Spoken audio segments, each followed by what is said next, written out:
Oh, it's always I got to get one last time, and I was like, nah, I'm just going to solve this problem right now. Just going to get both coming out.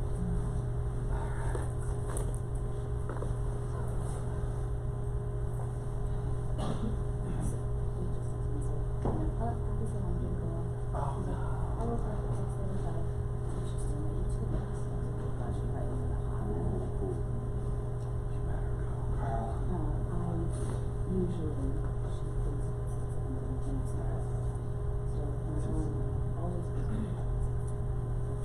Alright, it's close enough. I'm going to get started. For anybody who came to see my Kids Speak talk on Monday, you'll see a lot of the same slides, so I apologize. I'm going to introduce myself. Maybe I am, maybe I'm not. You gotta be kidding me, it's going to do this to me. Okay, it's going to be really temperamental, it sounds. My name is Amy Flynn. I'm the K-4 Media Specialist. I am also the District Social Media Liaison. I am the PBIS Core Team Facilitator. I am the district on the District Tech Planning Team Steering Committee.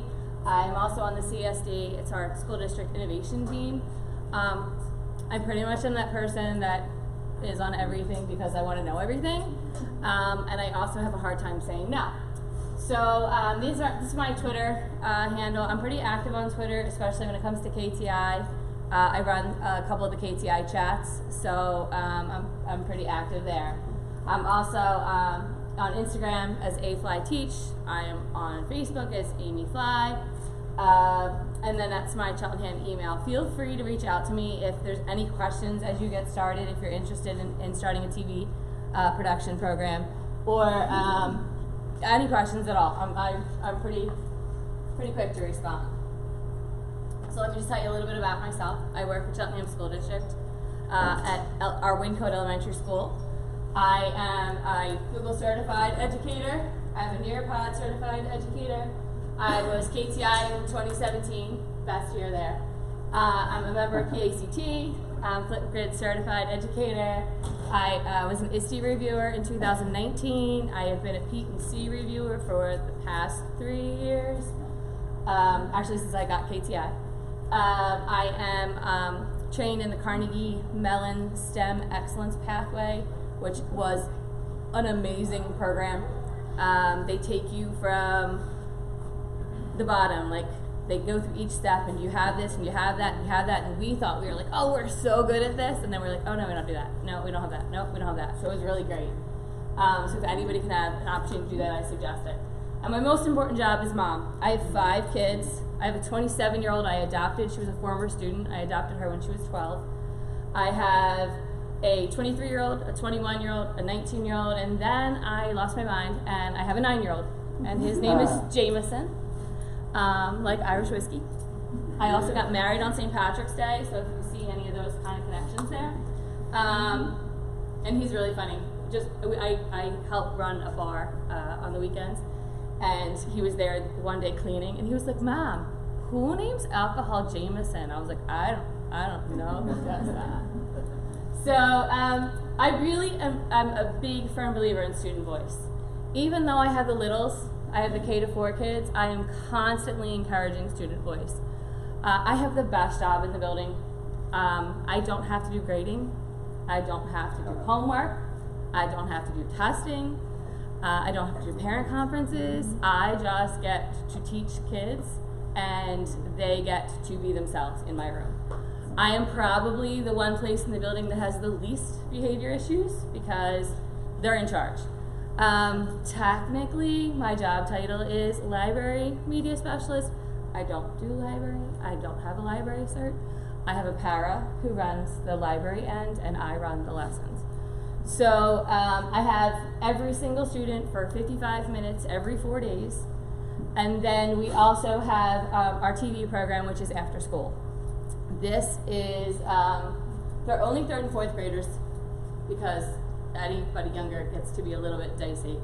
So this is kind of my mantra of belief. It's not enough to simply listen to student voice. Educators have an ethical imperative to do something with students, and that is why meaningful student involvement is vital to school improvement. So it's not just listening to what they have to say but it's then taking what they have to say and letting them see it go into action. So there are teachers that are in my building that are constantly like, oh, you let the kids do whatever they want. No, I don't let the kids do whatever they want. I talk them through. We have a whole process that we go through that gets us to where we are now. So, why? Why did we start this program? I started this program back in 2007, way before I should have. But I worked with somebody who was really great at the technology piece. We also worked with a program in Philadelphia called Big Picture Alliance, because I have no broadcast background. I have no TV background. I had a teacher that taught my sons at our high school, and she was amazing, and I could see how many kids fought to get into that program. And so I said to her, I want to do that with my littles. Can I do that? And she was like, oh yeah, let's talk it out. So she was kind of the person that that mentored me, and then she left me and went to another school district. But it kind of wound up working out, and you'll see that later. So we noticed that our students were struggling with open-ended responses. They were struggling with text-dependent analysis. They were struggling with research skills. We had way too many reluctant readers. And we felt that students needed a purpose for their writing, not just go answer this question or go do this. We realized that they really needed to know why. Why am I writing? Why is this important? What am I doing this for? Because when they're answering those questions, they know they're getting a grade. But when you start teaching them the importance of their writing and the power of their writing and their voice, then it becomes better. So when you think like, what does writing have to do with TV? Every single student that is in my program, and even ones who come to my lunch bunch, even though they're not invited, they just come anyway, they have to write. So before you can ever get to be the next YouTube star, which they all want to be, they have to write. So even to get into my program, you have to write. So they have to go do the research. If they're interested in interviewing somebody, they have to write the letter to interview that person. You'll see we've interviewed some pretty big names. They'll write the letter, and then I will be the person that sends it out. I'll either email it for them or we'll physically look for an address. We try to hit as many ways as we possibly can. I'm pretty sure Michelle Obama's a little sick of us, as many emails as my kids have sent. So we decided to lure them into learning. We dangled out that hook, like, you can be the next YouTube star, and they all jumped right on. They were like, all right, I'm in. So the cool thing about my program itself is that I have kids who might not traditionally be in an after-school program. I have kids with IEPs, I have kids with GIEPs, I have some of the biggest behavior problems in the building are in my after-school program. But it's an incentive. You want to be on TV every Tuesday at school? You need to behave, because if you're not behaving in class, I can't have you being a role model for the school. So it's kind of gives them incentive. So we based it off of 21st century skills, communication, how do you talk to each other, how and why to share this information with each other. We learned that skill of, like, when you ask a question, Dr. Clark, who was our principal, what is your favorite thing to do on the weekends? Dr. Clark will say it, and then we got, what's your favorite color? And it just kept going that way. So then we learned, okay, no, when somebody answers, then you have to give them a follow-up question, or you have to give them some sort of feedback. That took us a while. We went through a whole feedback process after every single production video we do, and we do TV Tuesdays, so every Tuesday we do a broadcast. It is not a live broadcast. I have not lost my mind. We do a broadcast that we have put together throughout the week, and then Tuesday we send out the YouTube link, and the whole school watches it instead of listening to morning announcements. So it's usually about 7 minutes. Sometimes we get a little long-winded and it gets to be 8 or 9, but we try to keep it under 7 minutes.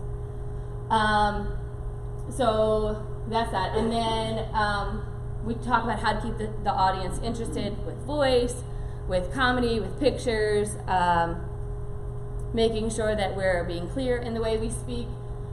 We talk about collaboration. So when it gets time to go to a production, they have to decide who's going to be the person who's talking, who's doing the interviewing, who's on camera, who's making sure the mic works, Who knows what the green screen picture is going to be behind it? They have to write all of that out, and you'll see I have a form that they fill out for that. Did every member have a voice in the video? So even if you personally are not in front of the camera, you still have a voice.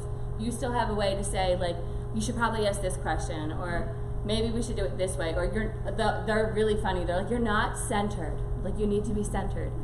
And then we use a online teleprompter, and they will talk to each other about, you're talking to the teleprompter, you're not talking to the camera, which is a really hard skill for 3rd and 4th graders who are just getting good with their reading, to read and look at the camera, and read and look at the camera, and read and look at the camera. So that's good. We also learned about when problems arise. One example is we interviewed one of our state representatives and never had the mic on. So they have all this great video, and now what? So we were trying to problem solve. We were like, what do we do now? So we Skyped with him, and we got the audio of the questions, and we put the audio into the video. So it was some problem solving, and that kind of adds a whole different layer. And then we critically think, what's important, why do I share it, how do I share it, keep it interesting, what's my best format, creativity. How do I keep it new, fun, and different? I don't want the same newscast every single time. They also do more than newscasts too, so I'll show you that. What techniques do I use, what cool graphics can I add, all that kind of fun stuff. And a big piece for me is empathy. You know, am I thinking of what other people might think of my video?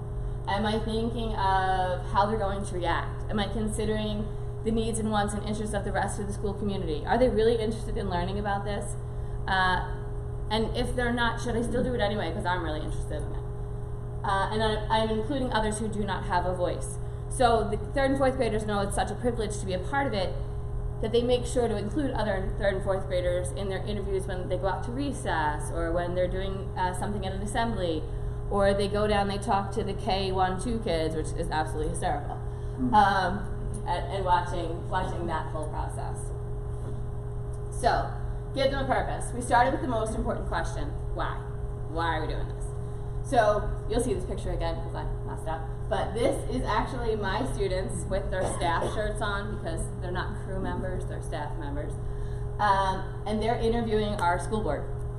And they were asking some really, really tough questions. To the point that the school board was kind of like, did you prep them? I was like, I didn't, nope, it's all them. They asked questions like, you know, how can you ensure our safety in school? What would happen in a situation that we were locked down and we didn't feel safe? What do you think would be the way we keep ourselves safe? You know, you don't provide enough funding for our teacher for this after school program, and she could do more if you gave her more money. I mean, like that, I was like, oh my gosh, I didn't tell them to say that. Like, I was like, I'm really sorry. And then another part that was really kind of cool is I do it in 3rd and 4th grade. I'm one of the only buildings that has this. We have 4 K-4s. Then they get to 5th and 6th grade, and they lose the experience until they get back to the high school. So they went to the person that I recommended to them at our 5th and 6th grade, our upper elementary, and said to him, we want this. Like, we'll teach the kids how to do it. So they went, and they taught the teacher who's like me at the 5th and 6th grade level, and now they have it up at the 5th and 6th grade. So they advocated completely for themselves. At one point over this summer, before this happened, which was like 3 years ago, the guy was like, okay, tell your kids to stop emailing me. I'm like, I'm just telling you, they really want it. And if it's something they really want, then we should be doing it. So this right here is before they can join WeTV, they have to convince me, they have to persuade me. So we do a whole component on persuasion. What does persuasion look like? What does it sound like? And so when they do this persuasive piece, the way I hit the most learners is it doesn't have to be written. It can be a Google slide presentation. It can be an answer on a Flipgrid that we have. It can be a video. It can anything. Anyway, I will tell you, I've learned to tell them I have to limit you to 2 ways to persuade me, because they really want to be in it, and I'll get a handwritten note. I'll get them coming at lunchtime to try and persuade me. They will do a Google slide. They'll have their parents go on Instagram and say things to me. I mean, it was like every day I was getting some other persuasive piece. I was like, okay, I got it. You want to be on. And then we do a 2-week trial that they're on, because it might not be what they thought, or their personalities might not all mesh together, or I realize that after school is the time that ADHD medicines kind of tend to wear off, and then it's not as fun.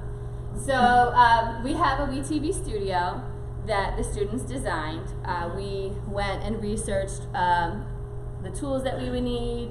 We researched green screens. We talked about what broadcast looks like. We watched other student presentations. It's a little difficult because 3rd and 4th grade, there's not too many 3rd and 4th grade K to 4 schools that do this. So we were like, you're pioneers. Nobody's done this. So we tried out a bunch of technology. At this time, when I started this, I was really lucky. I had Brandon Lutz, and he's leaving me now. So I'm not quite sure how that's going to be in the future. But the studio became theirs. So they were like, oh, can we get a desk and do a broadcast desk? And I was like, I don't have money for that. They were like, okay, let's ask our PBL. So they wrote a letter up to our high school PBL team and said, we need a desk for our school. We didn't get one, but they asked. So then we created our own. So it's pretty cool, like how much they advocate for themselves. So we have production team meetings, and it's they will, like, if I say, okay, we're going to sit down and we're going to talk, they're like, it's a production meeting. I'm like, oh, right. So they have to plan, do, and review, and that's kind of my theme throughout the entire everything I do. I say the kids plan to review. It's like that whole design thinking process, but I took it down to just those 3 words because it's easy for them to remember. So they plan, learn how to write script, they create hooks, they research topics, they propose ideas, they gather some background information. They recruit their crew members. They'll say, I need a camera person, I need somebody to help put up the green screen, all that kind of stuff. They choose the best format, they set up the scene, they create the video, and then review. Peer review, post-production meetings with me, self-evaluation, setting goals for the next project. A really cool component that I have started is that teacher I was telling you about that left and went to another school district. She has TV at high school level. So we have talked and created a way that the students will send videos to the high school team and video ideas, and then the high school team will give them feedback and say, like, this is how we would do it, and this is what it would look like. And then the coolest part is the high school kids got so into it that they started sending videos down to the 3rd and 4th graders, and we're like, what do you guys think of this? Because 3rd and 4th graders are going to be brutally honest. Like, brutally honest. Whereas the high school kids are all like, oh, that's great, because they don't want to insult their friends. Our 3rd and 4th graders were like, that shirt you shouldn't have worn because it made the screen jumpy, or you had too many lines in there, or that kind of stuff. To tell you how brutally honest my lovely cherubs are, our high school basketball team is in the States. They won last night against Ben Salem. And they're going to be in on Saturday. Our high school coach is really animated. And so when they got into the championships, like 2-3 weeks ago, in the district championships, he went a little crazy in the locker room with dancing, like a little wild. And so it became like viral, this video of him. And my students were like, did you see Coach Bat's video? I was like, yeah. And one of the 3rd grade girls was like, that was embarrassing. And I was like, what? She's like, Coach Pat's dancing was embarrassing. I was like, oh, okay. She's like, can we send him a video? I was like, what are we sending a video about? She's like, we're going to teach him how to dance. And I was like, oh, okay. And I know Pat, his daughter goes to our school. I know him pretty well. So I was like, all right, yeah, we can do that. And so they did this whole thing like, Coach Pat, that was embarrassing. Let's try some things. They did these really basic steps, and then they had a student come in and do like this intense dance. And she stopped and she was like, oh, no. Did you see his video? Did you see his dancing? He's not ready for that. Coach Pat, don't do that one. And then she went to this other thing, and then her last line was, and when you win the championship, and I said when, don't ever, and I mean ever, dance like that again. And then they put up his video, and they sent it to him, and he was dying. He was like, this is great. He sent it to the high school team, he put it out there, and they were like all loving it. So that says a lot about power, that these students who are 3rd and 4th graders are constantly looking and wanting to share. So this is how they learn to advocate and communicate. We have a Google Classroom that we keep up throughout the entire year because we only meet, we're only technically supposed to meet one day after school, even though I don't ever have a lunch, a prep, or a free period. If I don't have students, I have WeTV kids coming in to try to write. Like, my phone rings constantly. So-and-so said they're supposed to video today, is that true? I'm like, no, not today. I can actually set up the video camera for them when there's after school activities, and they will go and take film and then edit it and send it to me. We have a shared Google Drive where they will share scripts and ideas, and then we have Flipgrid. And to tell you how important Flipgrid is, I am, like I said, Flipgrid certified. The power of Flipgrid for students is incredible. We'll actually take videos off of Flipgrid and add them in as like student responses, like in video production. It's incredible, and I'm going to give you an example. I have a student who is a 4th grader, and this student was born Augusta and goes by the name Gus. Gus dresses completely like a boy, and struggles with figuring all that out. Gus came to me and asked to be in TV and gave me all the reasons, and I was like, okay, yeah, let's put you in. And then when we started Flipgrid, we have shared Flipgrids that like introduce yourself, tips and tricks, video ideas. And Gus said, can you make a Flipgrid that's just you? And I was like, what do you mean? Just you can see it. And I was like, oh, okay, well, what for? Well, I get embarrassed, I don't want people to see me. I just want to be the person that writes script and does the video, but I have ideas. I was like, okay. So Gus went home that day after I started the Flipgrid and sent me 17 videos over the weekend. Gus never, ever speaks in class, ever. And I was like, oh wow, she's got a lot to say. So I responded to them and I was like, oh, you should share this idea with the class. Or, oh, this is great. So Gus started off with sending me videos. Now Gus constantly sends videos into the group because now she's confident enough in herself to know that she's not being judged and that it's a team concept. So it's kind of really powerful. I also have a student who, this is a little sidetrack off of that, who is nonverbal. We have an autistic support group, support class, and this student was never really able to participate orally in class because he had a communication device and he couldn't communicate fast enough on the device. So when we opened up Flipgrid, he was able to communicate. So the question would come up and he would sit down and he'd type it onto his device, and then he would hold the device and press play and he'd sit there. And he saw himself and he was like, you could see the smile on his face as he could see the things, and then students would ask him questions and it gave him enough time to respond. So it was most powerful. So if you do not use Flipgrid, use it.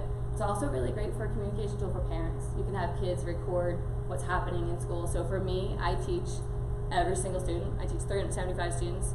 I have K, 1, 2, 3, and 4. So the kids will go on and say, today in class we learned about, and then I can share that with parents so that I don't have to write 20-some different newsletters. So that was that Flipgrid fever. The way that we have eliminated a lot of the negative communication that can sometimes happen is we have a yes and mentality, not a no bet. So when students go and put ideas on a Flipgrid, they can never say to somebody, no, that's not going to work. They can say, yeah, and maybe we could do it this way, and yeah, and that could connect to this. So that kind of changes a lot of it. I did learn one lesson when I started my Google Classroom with them. I didn't give them a lot of rules, and then I realized they started to treat it like Facebook.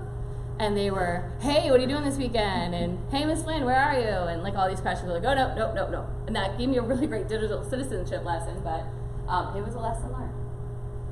So this one here is going to show you the creativity piece that goes in with it. If you haven't used green screen with kids, it's the best ever.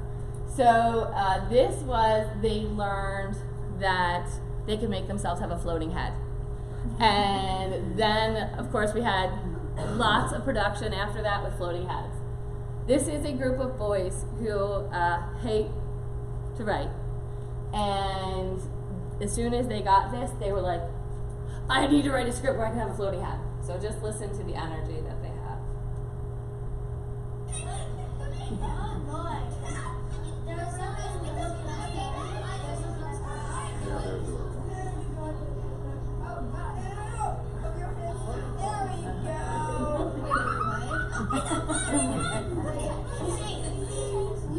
Every single one of them had to try it. No, let me try. Oh, let me try. Then they went and like made disappearing chairs and disappearing tables and disappearing books, and then they would find green things throughout the school, and they were like, oh, we can use this, and everything for the longest time. Then they started drawing circles on their hands and green, and then they would start talking, and they'd be like, and then over here, and they would highlight it. So they thought it was like the best tool ever. I'll tell you what we use eventually. This right here is work with our local state representative, Representative Steve McCarter, who is from our area. I will tell you, reach out and ask people because they're willing, especially your local representatives. They really want to hear the kid's voice. So they had him come. This is them. They had him come to school, and they asked him about climate because he's really big on climate, and he's also really big on education. Again, they asked that question: what are you doing to ensure student safety? What are you doing about gun control? Like 3rd and 4th graders, like asking, the state representative, and he was like, but I understand. He's like, I got it. So you can see they all had their computers out because that's where all their research was. And they just asked him, they spoke to him for probably an hour and a half and just then took that down to about 7 minutes that they shared. So it was really, really kind of cool. Then after that, he invited us up to the state capitol, and we were able to get a bus, and we went up to the state capitol, and they learned all about the parts of Congress and all the history up there, and then they came back and they brought that back to the regular population of our school, which was really cool because not every kid's going to get to do that. And they were like, and this is what happens here, and this is what happens here, and it was really neat. This is their sharing innovation with our school board and district admin. We have an innovation day that the district has asked us to come and show what we're doing. Be like, show what we're doing. So this is them teaching. This is our superintendent and our former school board president. They were teaching him how to do Flipgrid, and it was so funny to see because they were talking to him about what innovation looks like or what ideas PSA that they would like them to talk about for the district. And every one of them was like, oh wait, can I do that one over again? Oh wait, can I do that one over again? And they're like, no, your real voice is your first voice. That's your real thought, leave that on there. They actually stalked school board members to get them in there because they wouldn't come in. They were like, I don't want to get on TV. I understand that. I do not like to be on video. And now it's really funny because the kids are all like, you teach TV and you don't want to be on video? I was like, no. And they're like, and I'm like, why? I'm like, I don't like my voice. I don't like, and they were like, Miss Flynn, that's not okay. And so now they've gotten really, really tricky that when we're in production meetings and I'm talking, they videotape me. So now I've learned to take their devices away before I start talking. Because there's a whole video of me last year and it's hysterical. It's really, really funny. I was demonstrating to them what I thought this video would look like, and I'm up and I'm dancing and I'm doing all this silly stuff, and they have it all on video. And I was like, oh my gosh, no, we can't show people that. And then to show them that it's okay to be silly, I made it into a video and I shared it with the whole school watching. And they were hysterically laughing. They were like, look at you, Miss Flynn, you look stupid. I was like, yes, I do, yes. So this is another thing that I can say to you, ask people. So This kind of shows you the diversity of their student voice. This guy right here, his name is Brandon Bing. He was on the New York Giants Super Bowl team. We don't hold that against him down in Philly. He actually went to Cheltenham and Abington, kind of did both of them. And so they interviewed him on determination. They interviewed him on health because he does a lot of coaching. He coaches a lot of the current NFL players. He coaches a lot of the Eagles. And he talked to them about that. Again, an hour and a half they spent with this guy who works with people all over the country. This one right here is, I have a group of girls that were really interested in art. And so they wrote to Meg Saligman, who is the muralist in Philadelphia. So if you're ever in Philly and you see all those big murals up on the wall, she does those. That's her job. So this is her, Meg. And so they wrote to her and they said, we want to learn about art. We want to learn about murals. Can we come down and interview you? They went down, they interviewed her. Then to show you the power of their outreach, all of these little tags right here were pieces from when the Pope came to visit Philly and people would write their worry or their wish on the knot. She took all of those pieces because that was her idea and dyed them, and then they became a piece of artwork. They rolled them in these little tiny pieces and they made them into a piece of artwork that hangs in a youth support center for kids who have been taken from abuse situations. And all of our kids got a chance, all the kids that went down, got a chance to add a piece to that. And then even more powerful is she used those 4 girls in her next mural. So their next mural was the 4 girls. And then so they got to go down and then they got interviewed from TV for that.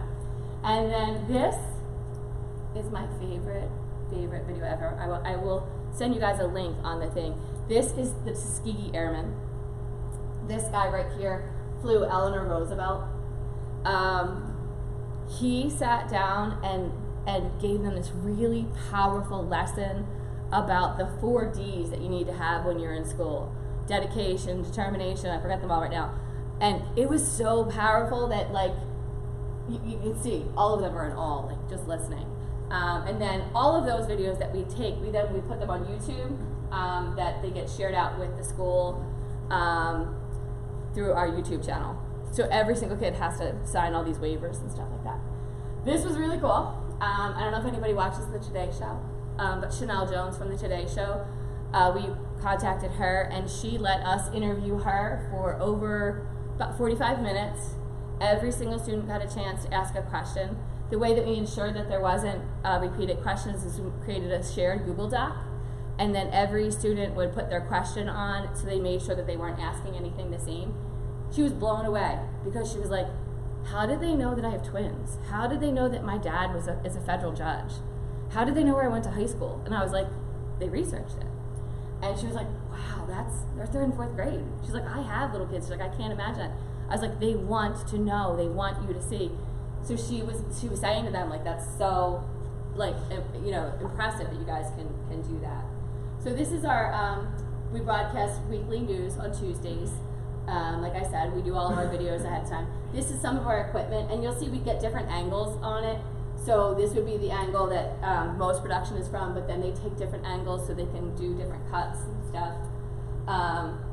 And there, again, you can see in the background the green screen because they want to do a floating head eventually. There's going to be a floating head in there somewhere.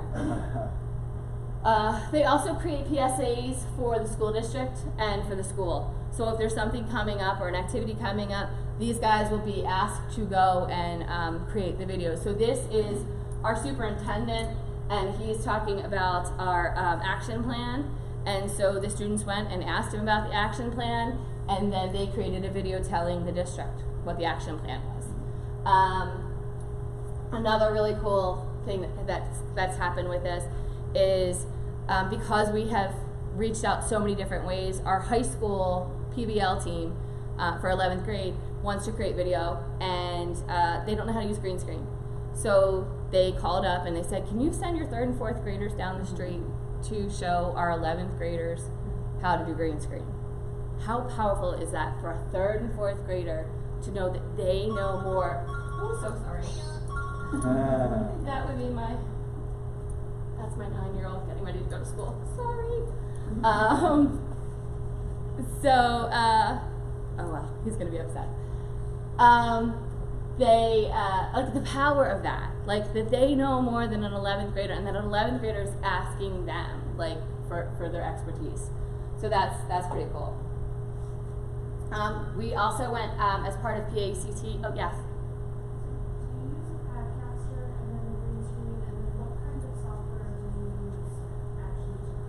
So we use TouchCast EDU as our main tool. The best part about TouchCast EDU is you can forget to put the green screen up, and you can still take the background out and put the image behind it. You can add so many elements after production. So after they take their video, you can have them take regular video on the iPad and then pull it into TouchCast.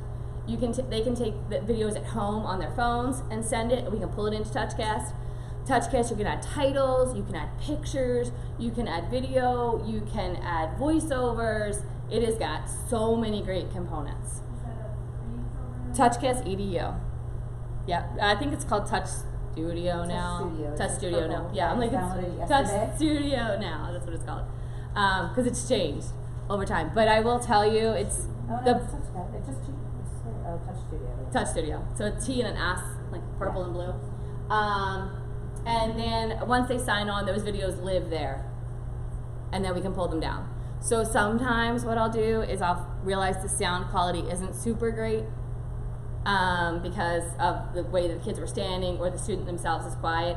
So I might pull it out of TouchCast and move it into iMovie so I can do volume control a little bit better and add some components that I can't.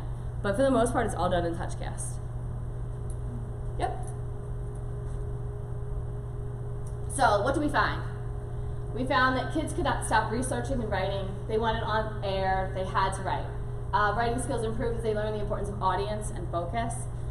Speaking and listening improved as they would rewatch videos and critique. The most common phrases, you know, I don't want to listen because of the way that I sound boring, I'm not making sense. So then they would get clearer as they practiced.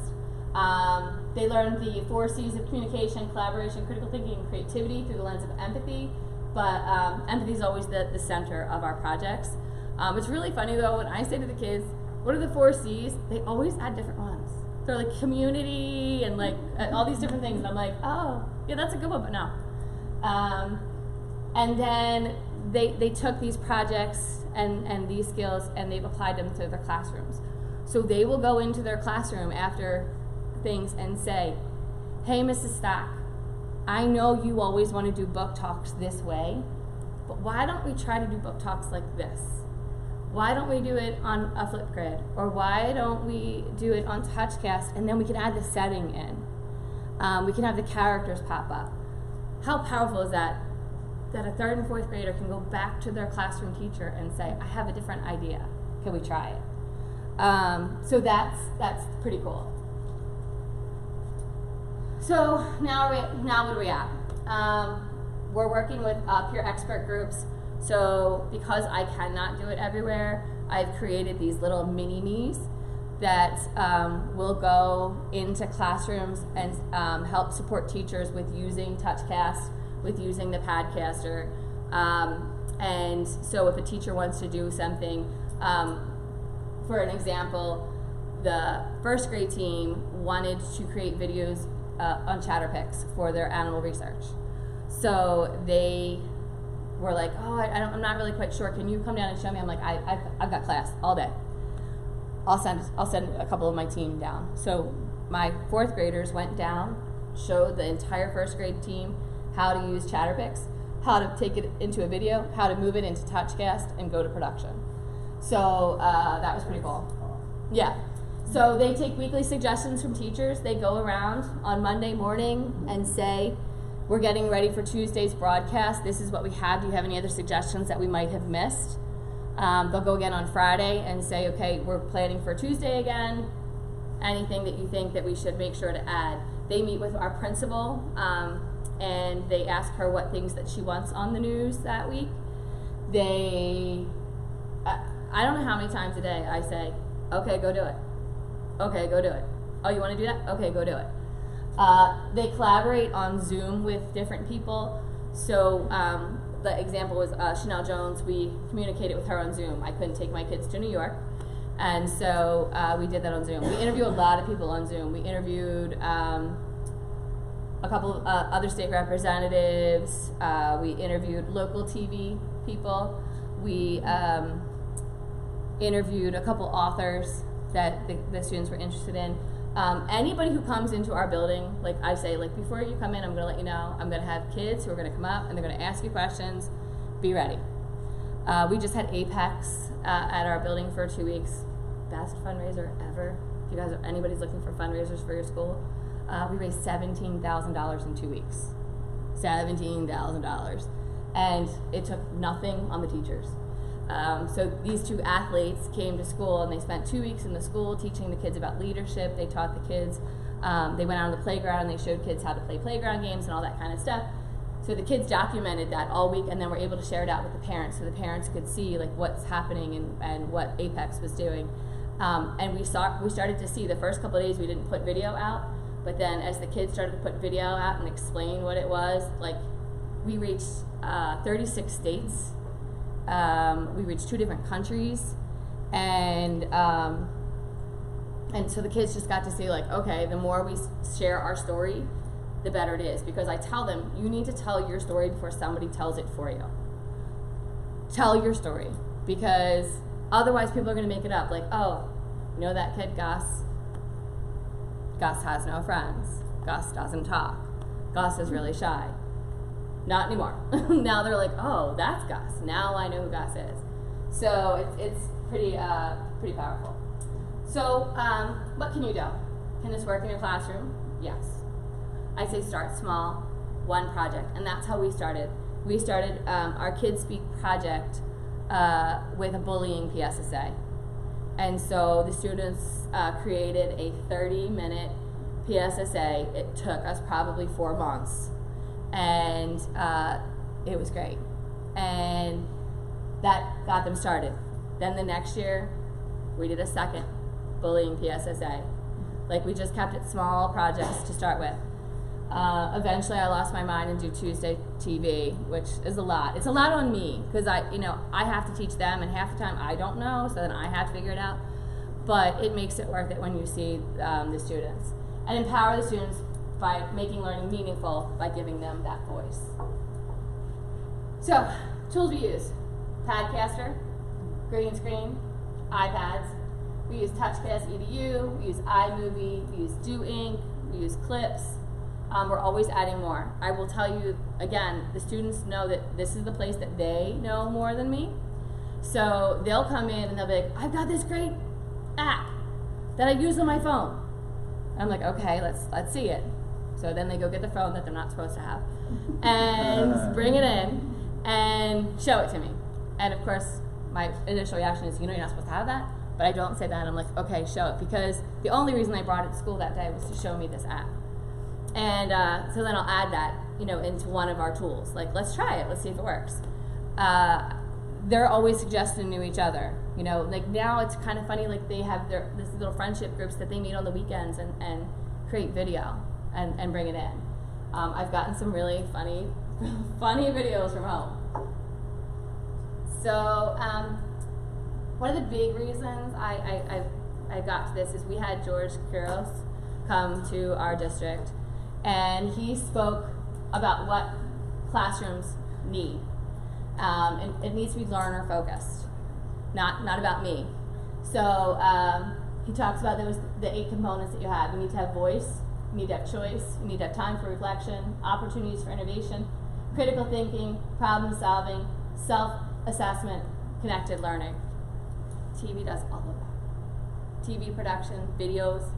Even if you don't get to the point where you're sharing your videos with the school, it covers all of this. Even if you're just using it for a lesson, or you're using it as your way to communicate home with your parents, it covers everything.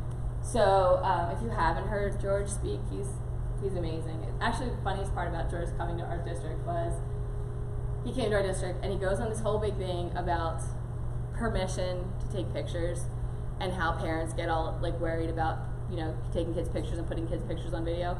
And he's like, this is what I'm going to tell you about that.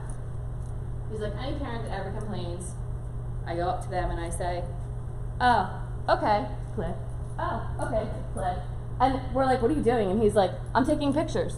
And I'm like, but he's like, what are they going to do? Like, people are taking pictures all the time. He's like, so kind of explain that to them. So we were like, oh, okay. So when we put out our letters to ask for permission for pictures to be approved, when we first started it, we got like 100 parents saying no. And then I talked at back to school night about how we're going to be using our pictures. And then any parent that originally said no had the opportunity to say, oh yeah, I want my kid's picture taken. Like, if you don't have permission for your student's picture to be taken, when the concert comes, they're to the side so that everybody else can be on video. And like that, it's so hard to say to a kid, like, can you step out of the picture? And so parents realized that. So now we're down to 3 kids out of 370. We called parents and said, like, do you know what that looks like? Do you understand what that feels like to not be included? But we've gotten to the point, like, where we can pixelate some pictures, so that's kind of cool. So let me just, before we get to that, let me just show you what the production paper looks like. So this is what they do for production. We have this in Google Docs so we don't waste paper because, you know, I am that person that has the copy code with the paper limit. And in my district, actually now, it shows you the money amount. So I'm negative $14,000 according to this system. I'm like, yeah, I don't copy that much. So this is a Google Doc version of it that the students go in and edit. They do the project name, who the writers are, the reporters, additional people that they might need in their scene, the camera person, the title of their segment. Really important part, who's your audience? Teachers, the peers, family, school community, anyone, specific people. Like if they're trying to convince the school board to give us more money for something, which they do all the time. This specific people thing, our school board is like, can you stop letting them send us videos? I was like, no, they're gonna keep on doing it because they need to be heard. But they also get more support. Excuse me, I spelled humorous wrong in that one. What's the purpose? To inform, to entertain, to persuade, to tell a story and others. What is the mood? I don't know what that word is there, but it's supposed to be humorous. Formal, informal, sarcastic, energetic, sad, informative, other. This was probably the one that when I first put it out, I forgot to block it so that they couldn't edit it. And then they put down the main idea. They have to talk about their opening, how they're going to get people interested in their videos, the important details that need to be included, and what's their closing. Then do they need music? Do they need a green screen? Do they need the mic? Do they have their titles picked? Do they have their setting chosen? Have they gotten feedback from 2 peers? Because before they can go to video, they have to get that feedback from the peer, like, I don't think anybody's going to hear about that. A funny thing about this is that stories that they find important, like they came to me one day and they were like, we want to do a cupcake challenge. And I was like, okay, what's a cupcake challenge? And they were like, well, you eat your cupcakes weird. I was like, I know. And they're like, we want to see people vote on the best way to eat a cupcake. And in my head, I'm like, why is this important? But they wanted to do it. So I was like, okay, tell me about it. So they told me about it. And they interviewed me. I take my cupcake apart, put my bottom on the top, and eat it like a sandwich because then you get the most, you disperse the icing the best way. Like you get it everywhere. It's neater. And it's, yeah, it totally is. And apparently, according to Buddy from the Cake Boss, that's the real way you're supposed to eat it anyway. And then they had somebody who just took off the wrapper and ate, and then they had somebody who licked the icing and then ate the cupcake. So they compared all 3, and then the winner didn't get a cake smushed in their face. So I was like, okay, let's hope this goes. So they went out and they interviewed kids and they interviewed teachers. They created a Google form, and they did this whole video production about it, and I won. And so I was like, yes, I won. I don't have cake in my face. Then I started getting emails from parents like, why is my kid eating their cupcake this way? I was like, sorry. Like, that's how it happens. But it became such a great video because it was something that they found important. if I originally would have gone with my gut instinct to be like, that is not anything anybody wants to talk about, it would have been lost, and the kids loved it. So I'll put a copy of this also into the notes. The students and some of, let's see if I can get some notes. This is the first episode of The Big Question. We have a question from a girl named Nora Whitemer. This is Nora. Maxine, what is this world that I live in? The world you live is called Earth. It has a very high population of, I don't feel like counting right now, and many other things that I really don't have time to explain. That is the end. Nora, do you have anything to say?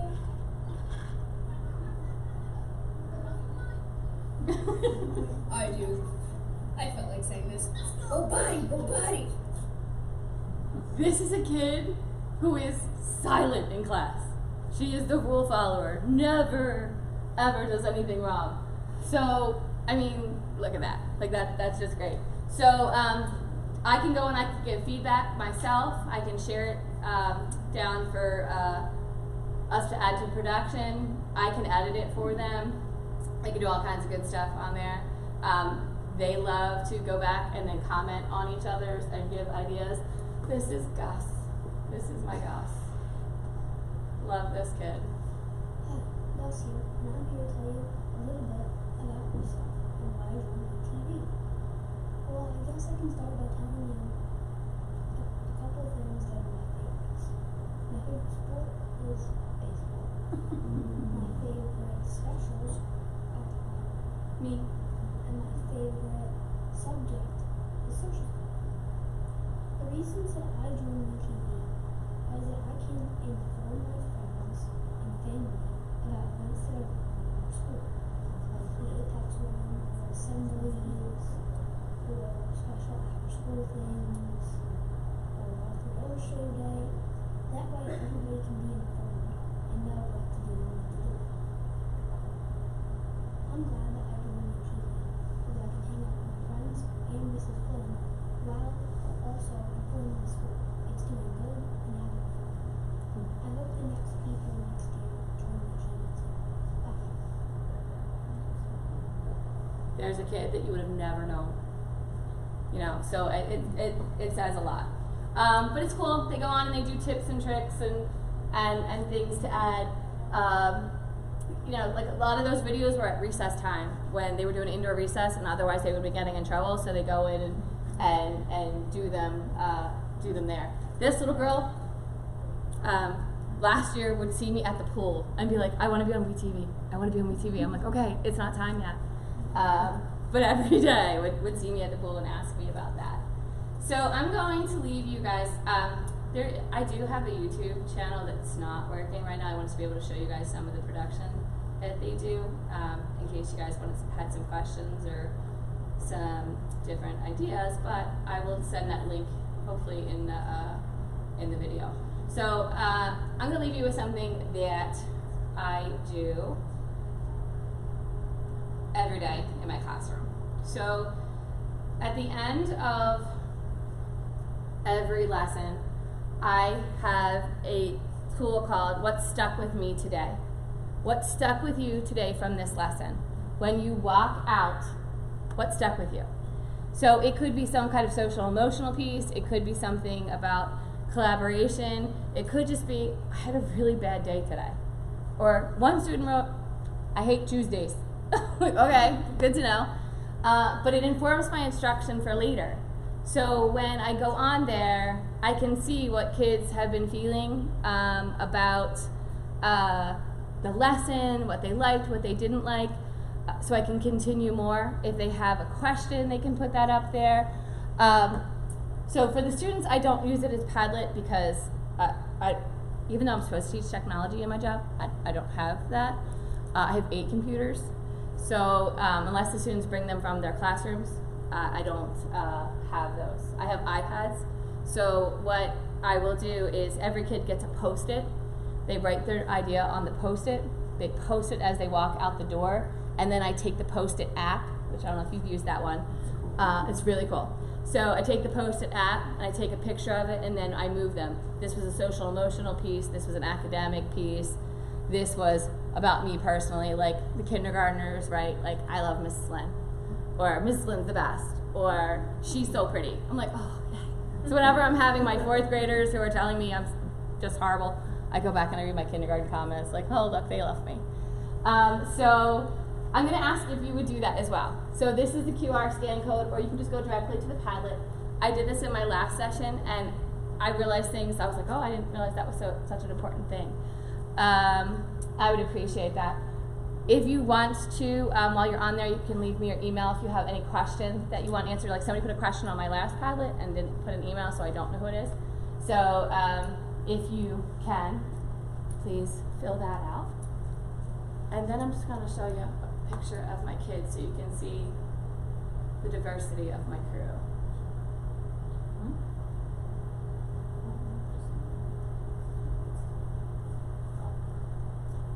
There they are. So this is some of my after-school program kids, and then some of my lunch bunch kids. So you can see the diversity. You can see that everybody is included. It's boys, it's girls. It is all kinds of kids, and you can see how I always think I'm really, really tall, and I'm like, wait a minute, there's a 3rd grader that's almost as tall as me. And there's some 4th graders that are taller than me. But it's great. It's such a great thing. Does anybody have any questions that I didn't cover or answer? Yes. What do you say your budget was to kind of get things kicked off? So when I first got started with the Padcaster, iPad, and the green screen. So we went with the Padcaster whole entire studio kit. That it just so happened that year I got a grant. So our education foundation, we can write grants for them and get those at the beginning of the year. So I wrote a $2,000 grant, and then I had some leeway with a couple of other things. So, and then as time goes, then we add more things on. So like we did that 17,000. Package for all of our buildings that wanted So I would say if you started with the 2,000, that you'll get very far with that. I mean, you'll get very far. So what we do at our school district is we have a lending library. So in our innovation, Brandon, who was in charge of innovation, started this lending library. So that's how it got started. So like if you wanted to start with like a Padcaster and the green screen and the mics, like we have like a whole lighting system. We don't really use that because most of the time the kids are going out and interviewing in public in the general way. He put that in the lending library to start off with, and then people would borrow it and see if it worked for them, or see if they liked it, or see if they wanted to continue with it, and then it went back. Yeah, and then if people wanted it, then they would put it into the school budget that day. That year. You don't do any live streaming at all? No, not. We haven't gotten to that yet. Just because 3rd and 4th grade is a little bit harder. I think when they get a little older, they're a little bit more prepared for that, but not yet. Live streaming, I shouldn't say that though. We did live stream on Facebook. We did a couple Facebook lives when things are happening in school, like an assembly. They will get on into. You didn't have like parent pushback because you got all the signatures. We got everything started to begin with. So before I do any, like at the beginning of the school year, I say these are the things that I could potentially be using your child's image for. Do you give permission? And if I don't get papers back, I reach out just to make sure that it just didn't get lost in a backpack. Anybody else? Yes. It can be, but we actually have cheated it a little bit.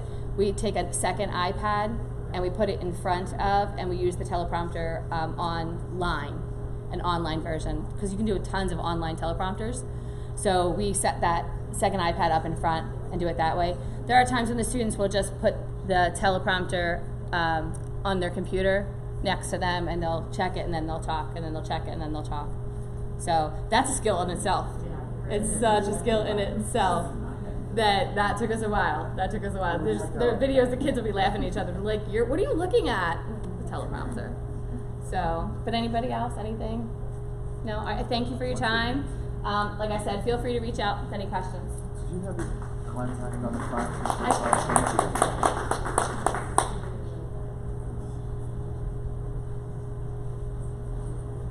Another one for green screens.